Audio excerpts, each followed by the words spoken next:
ओम नमः शिवाय। ओम नमः शिवाय। ओम नमः शिवाय।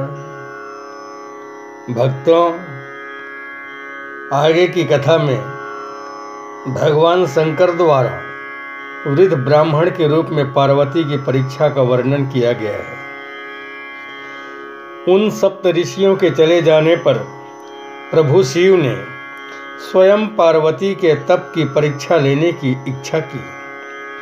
वे एक बूढ़े ब्राह्मण ब्रह्मचारी का वेश धारण कर तपस्या में रत भगवती पार्वती के पास पहुँचे। उन्होंने पार्वती से पूछा, तुम कौन हो और किसकी कन्या हो? इस निर्जन वन में रहकर इतनी कठिन तपस्या क्यों कर रही हो?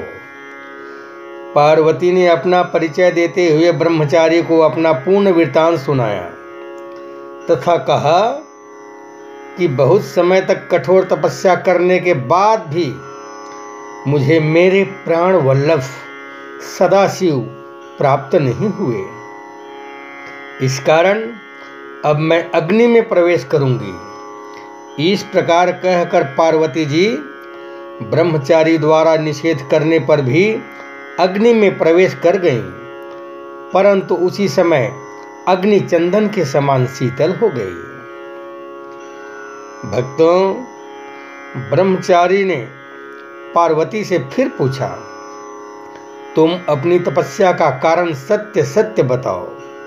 पार्वती जी ने कहा, मैंने मन, वचन और कर्म से शंकर जी को ही पति भाव से वरण किया है। मन की उत्सुकतावश मैं यह कठोर तप कर रही हूँ। उस ब्राह्मण ब्रह्मचारी ने पार्वती की बात सुनकर भगवान शंकर की घोर निंदा करनी प्रारंभ कर दी।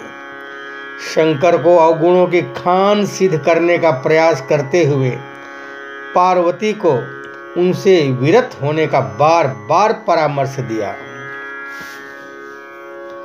भक्तों, उस ब्राह्मण के इस प्रकार के वचन सुनकर पार्वती कुपित मन से शिव निंदक ब्राह्मण से बोली, आप ब्रह्मचारी का रूप धारण कर मुझे छलना चाहते हैं, इसीलिए कुतर्क से भरी हुई बातें मुझसे कह रहे हैं।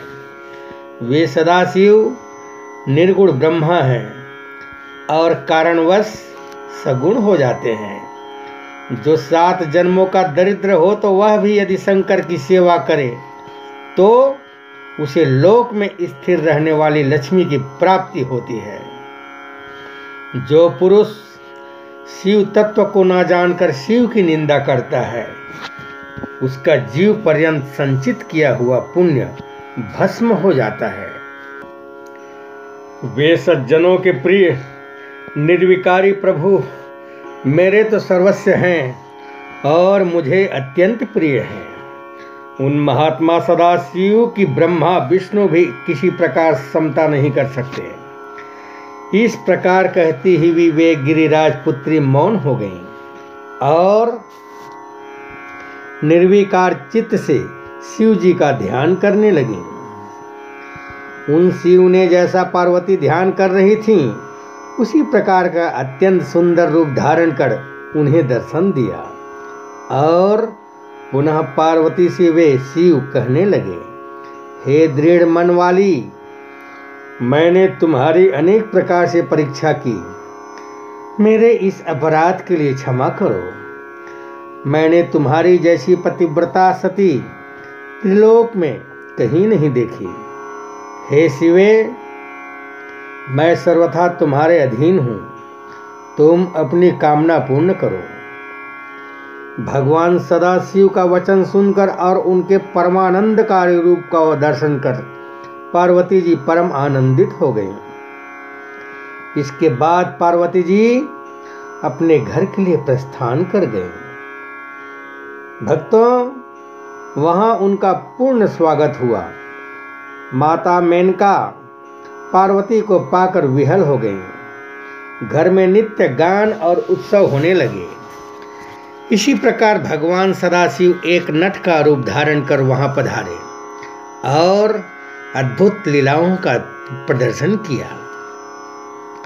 मेनका नट की लीला से प्रसन्न होकर रत्नों से भरपूर उपहार उस नट के लिए लेकर आई।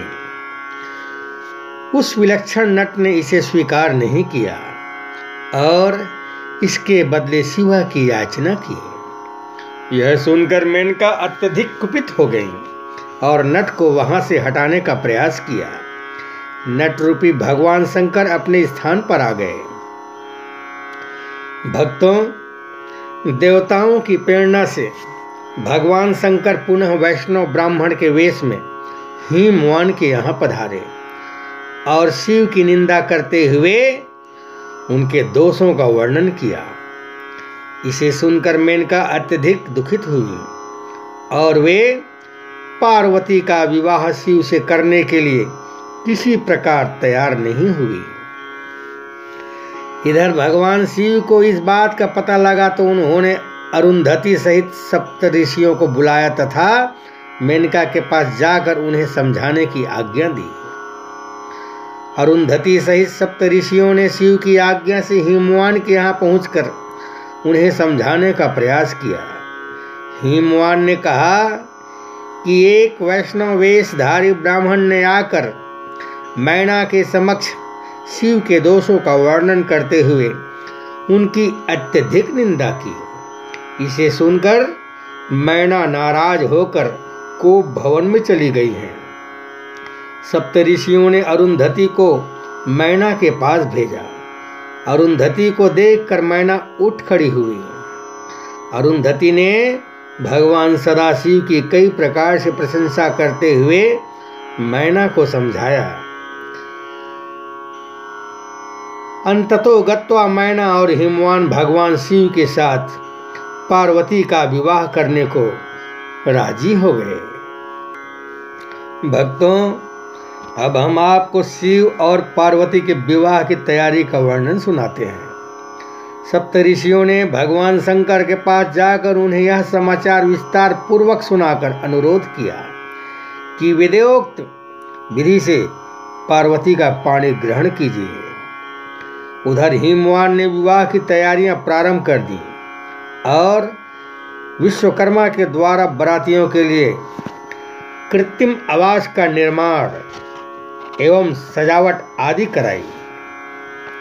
इधर शिव जी के पास लग्न पत्रिका भेजी गई, जिसे पढ़कर वे अत्यंत आनंदित हुए और नारद जी के द्वारा सभी देवताओं, मुनियों, सिद्धों को तथा अन्य लोगों को विवाह में सम्मिलित होने के लिए निमंत्रण भेजा।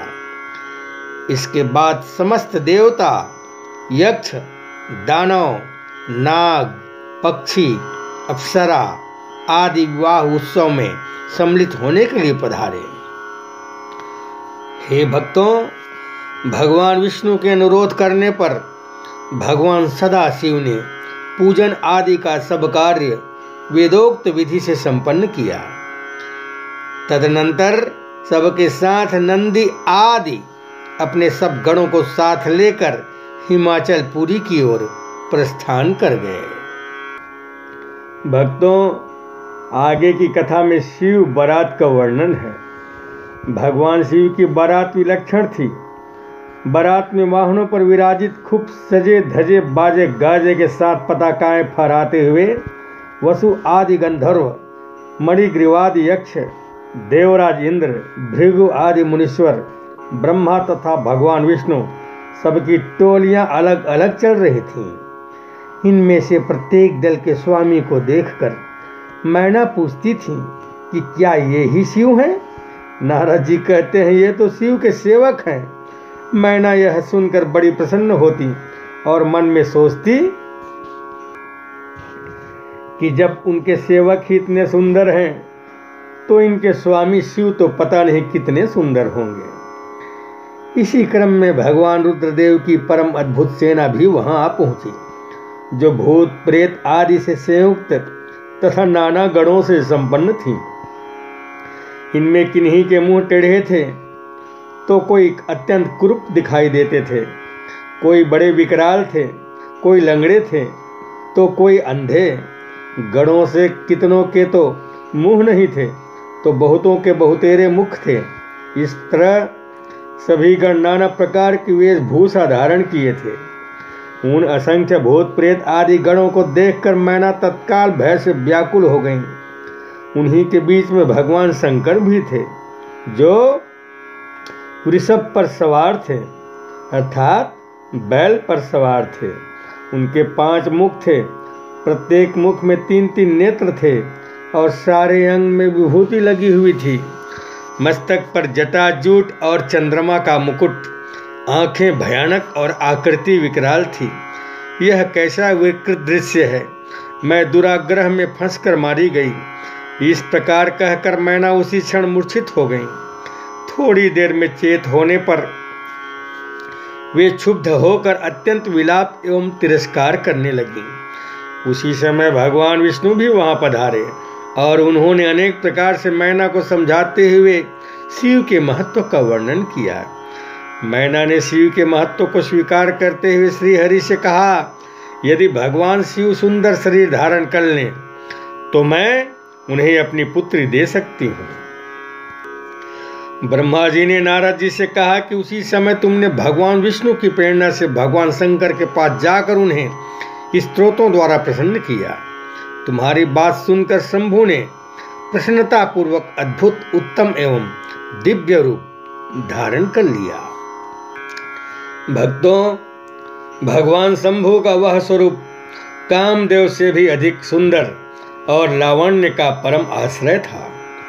उस स्वरूप का दर्शन कर शैलराज की पत्नी मैना आश्चर्यचकित हो गई। वहां उपस्थित सभी पूर्ववासिनियां भगवान शंकर का वह मनोहर रूप देखकर सम्मोहित हो गईं। हिमाचल की पत्नी मैना भी शंभु की आरती उतारने के लिए हाथ में दीपकों से सजी हुई थाली लेकर सभी ऋषि पत्नियों तथा अन्य स्त्रियों के साथ आदर पूर्वक द्वार पर आई। विवाह का सब कार्य विधि विधान से संपन्न हुआ। ओम नमः शिवाय, ओम नमः शिवाय, ओम नमः शिवाय।